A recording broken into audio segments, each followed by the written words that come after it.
So you've been hearing about dominant 7 arpeggios, you know you need to learn them, and you want to put them into your playing, but you're trying to figure out the best way to not only learn them, but how to practice them.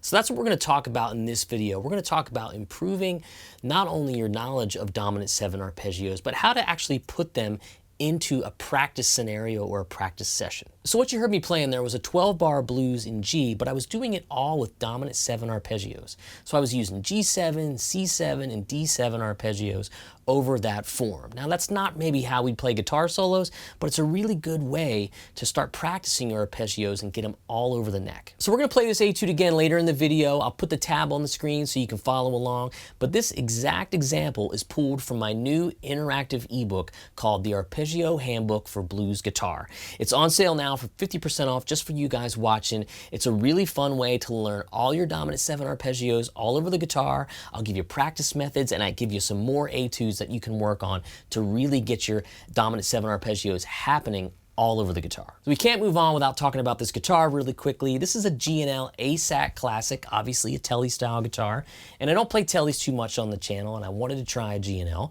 So Sweetwater loaned me this guitar to check out and show you guys, and it's actually Guitar Month at Sweetwater right now. So they got a bunch of deals. Check the links below for all that. They also have that cool new gear exchange, the sort of selling of your gear online. There's all sorts of stuff on there that even piqued my interest. So check out those links, and let's hear this guitar. This is the neck pickup. Really solid sounding. Bridge pickup, go right to that. And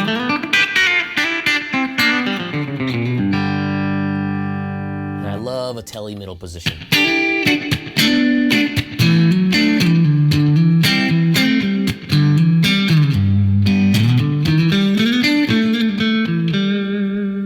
G&L Asat Classic, fun guitar. Let's learn more about arpeggios.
So hopefully you can hear that I walk through all of the chord changes of that 12-bar blues etude with dominant 7 arpeggios. The G7, the C7, and the D7, I outlined all of those with arpeggios. So that's where we are. Those are our chords. And let's take a look at breaking them down a little bit. Now I'm going to go kind of quickly here because you'll have the tab on screen and you can pause it. So we're going to take our G7 arpeggio. I've taught this a bunch, but man, I love teaching it because it just opens everything up. And our G7 arpeggio contains the notes G, B, D, and F. So that's G, B, D, and F. Follow along with the tab. Then we're going to repeat it in another octave. G, B, D, F. And that first bar swings its way like that, right through the measure. Now what I love about doing this arpeggio etude this way is I'm going to take the next arpeggio for the C7 and go C, E, G, B flat. Now the cool thing is it's the same physical movement as the G7, just up one string.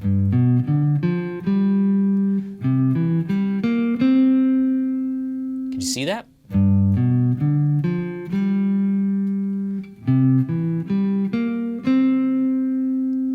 So your fingers should really take to that quickly. The other ones might be a little more challenging. We'll get to that. So the first two measures, we'll do something like this. And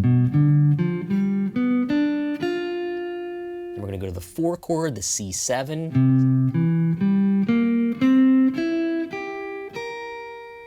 Okay, so there's that C7 arpeggio. C, E, G, B flat, C, E, G, B flat. It's gonna go like this.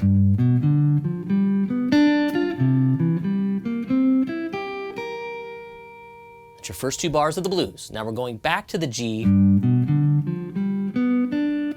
Same thing again, reinforcing that pattern. Now we're gonna do a trickier one, and we're going to go from G on the fourth string. I'll talk this one a little bit slower. B, D, F, G, and then B is right there. So those two measures, bear with me, I'll go over it again.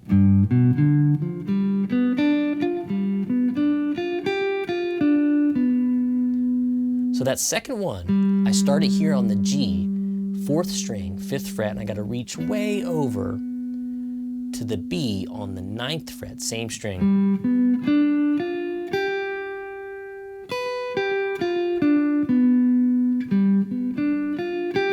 As I walk that up, I'm catching the D on the third string, seventh fret, and then the F on the sixth, second string, and then the G. Walk it back down. Again, it's all on the tab, so we're gonna move along. So from the top,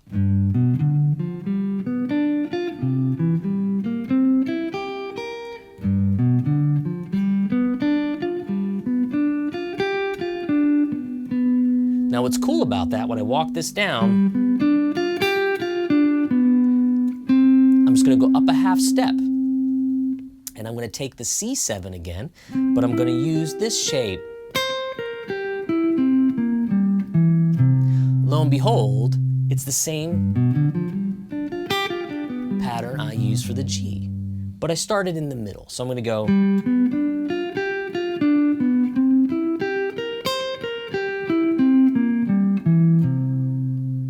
So if you know that shape that we did for G, transpose it up to C.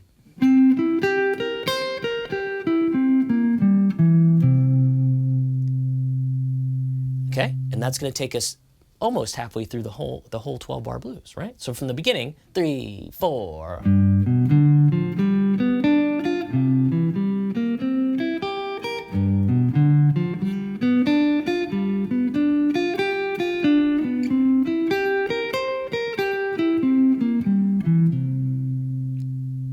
Now we need to get another G7 arpeggio, because that's where we're headed next. Guess what we're going to do? 10th fret, 5th string, and we're going to use the shape that we used for the C7 down here. So I'm always intertwining ideas to make them stick. And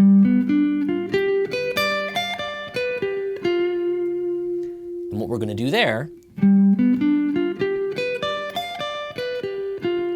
is walk that arpeggio up and down. So it's going to go G, B, D, F, G, B, D, back, and we're going to end on the F.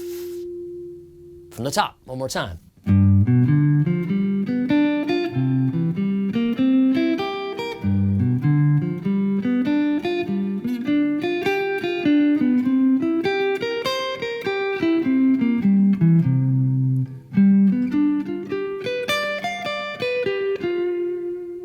Now we're going to get to the D7.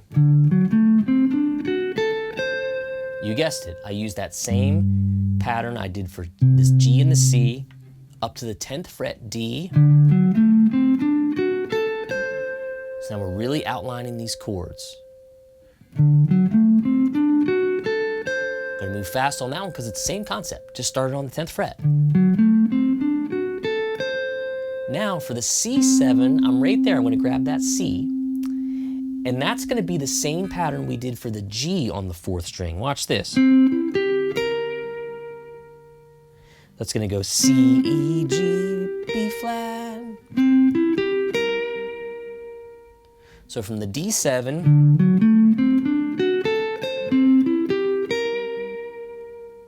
okay, again, pause the video, consult the tab.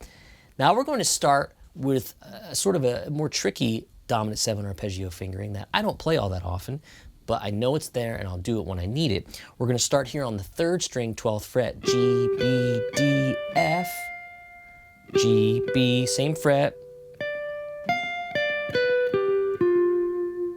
Okay, so G, B, D, F, D, B, G, F. That's our G. Now we got one more bar to go. The D7, guess what we're gonna do? That same fourth string arpeggio, that's a bit of a reach. D, F sharp, A, C. And you're gonna say to yourself, that's a far reach, I'm never gonna be able to play that. Well, in a real playing situation, you might only use pieces.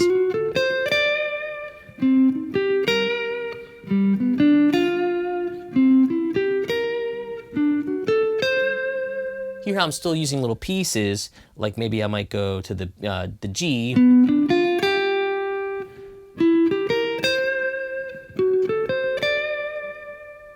Right? So you don't have to worry about the big fingerings all the time, but it's important to learn them so that you really understand how it lies on the fingerboard. All right, so one more time, using all these dominant 7 arpeggios. And why is this important once again? Well, because we want to practice them in a way that's gonna really take us through a lot of chords, different keys, all that kind of stuff, because it's cool to learn that. But you don't know them all. They're everywhere on the guitar. And just like your scale patterns, you need to know your arpeggios because that's really gonna influence your playing. It's gonna make you sound more jazzy. It's gonna make you sound more interesting with using these dominant 7 arpeggios. Okay? More on that later. More in the future lessons. Watch some of my other videos. You'll see what I mean. All right, so from the top.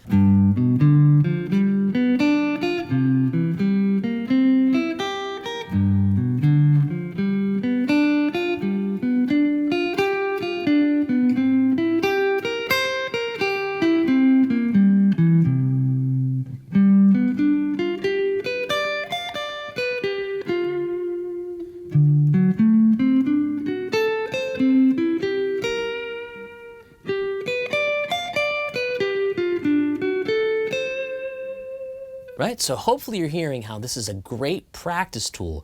This isn't what you're going to use in a solo. I wouldn't copy it for that, but what I would do is really try to take this stuff and learn these arpeggios all over the guitar.